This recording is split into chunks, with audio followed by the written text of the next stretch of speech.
Guardians of the Galaxy movie review right here. We're going to go through the good, the bad points, my personal opinion and rating in this video. But leave yours down below in that comment section. Would love to get into a conversation with you guys about this movie or any MCU related stuff. And if you simply enjoyed this video, please do smash that thumbs up and consider subscribing and hitting the bell. We're on the road to 100 subscribers by Avengers Endgame, hopefully. The support has been crazy. Let's get straight into it. Guardians of the Galaxy was released on the 31st of July 2014. It's an action-adventure comedy movie around 2 hours long.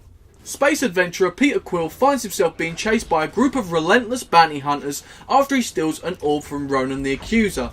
To evade Ronan, Quill is forced into an uneasy truce with 4 desperate misfits: the Crazy Gunner, Rocket Raccoon, tree-like humanoid Groot, enigmatic Gamora, and vengeance-driven Drax the Destroyer. When he discovers the orb's true power and the threat it could cause, Quill must rally the group and save the universe. Let's go through the good points. Now, the good points about the movie is its unique style in the MCU with the comedy aspect. Now, there's been films throughout this with some comedic aspect to it, but this film is comedic throughout the whole movie, and it succeeds in every way possible. Even in the most cringiest of moments that could happen in this movie, it still makes it feel emotional and it still makes it feel funny, and it succeeds in every aspect. The comedy in this movie is used to perfection. They all have their own unique way of bringing comedy, and it's just so great to see. It has an amazing cast in this movie. Yet again, MCU's reputation for picking casts throughout the MCU timeline has been 100% greatness. It has created yet again a very unique set of characters that are very different compared to what we've seen in the MCU so far. You guys gotta be honest, Chris Pratt was great in this movie. As Peter Quill, we start off with a great story which is just so unique. And how Star-Lord became somebody, because he's never felt like he's been somebody. He's felt like he's been part of a group or never had anyone around. And now he's got a team that love and support him at the end, and how he's the team leader, has to keep them all intact. I love that, and I think that's such a unique story and a great story in the MCU. Gamora, guys. Now, Gamora is a very unique character. We see a lot of rivalry in this movie. She's a very confused character, which I like as well. She feels like she's got much more of a purpose, but can't reach that purpose. She's got a rivalry with her sister Nebula. She wants to be somebody, and you see that succeed in this movie. Obviously, she becomes a part of the Guardians of the Galaxy. She's an ass kicker, let's be honest. This character could be a solo movie, to be honest. You could have a movie about Groot and Rocket, but I think Gamora as a character could have so much story. The tree Groot was unbelievable in this movie. A tree with limited dialogue got over as hell. Groot was sort of the most human-like out of all the characters in the Guardians of the Galaxy. He was the person that kept them going together when disaster happened. Actually, Groot was the one that sacrificed himself at the end. We got so much emotion from that scene for a tree to sacrifice himself and extend his vocabulary from I am Groot to we are Groot. It felt so much emotion and it was so well done.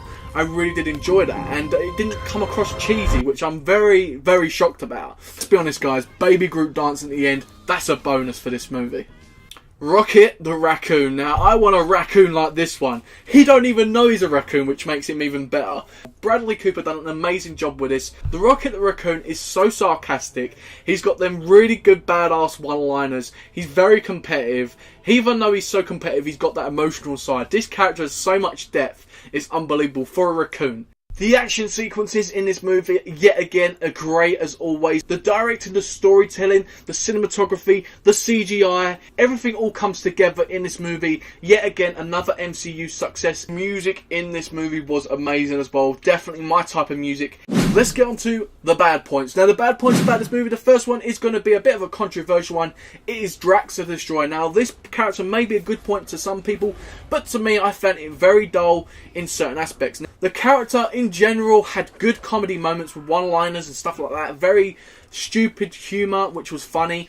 He had one good action sequence and had a cool story, a backstory, with obviously trying to get justice and revenge for his wife and son who got killed by Thanos and Ronan. It sort of made sense and was very cool.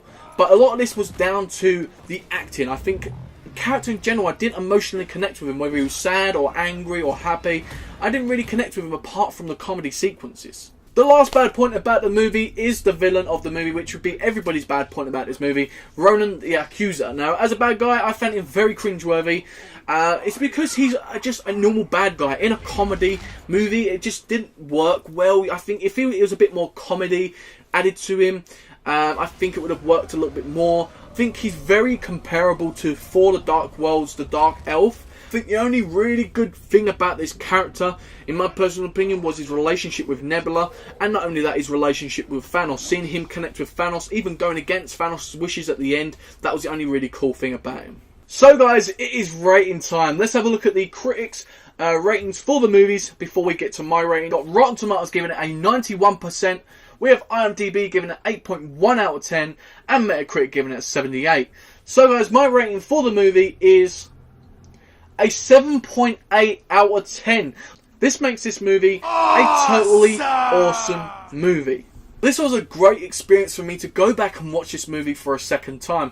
Obviously, first seeing it for the first time, it was so awesome and so awesome. It still is. It still maintained that. But seeing it a second time, I've really got to go back and see some of the minor faults with the movie, some of the extra things I didn't notice the first time seeing this movie.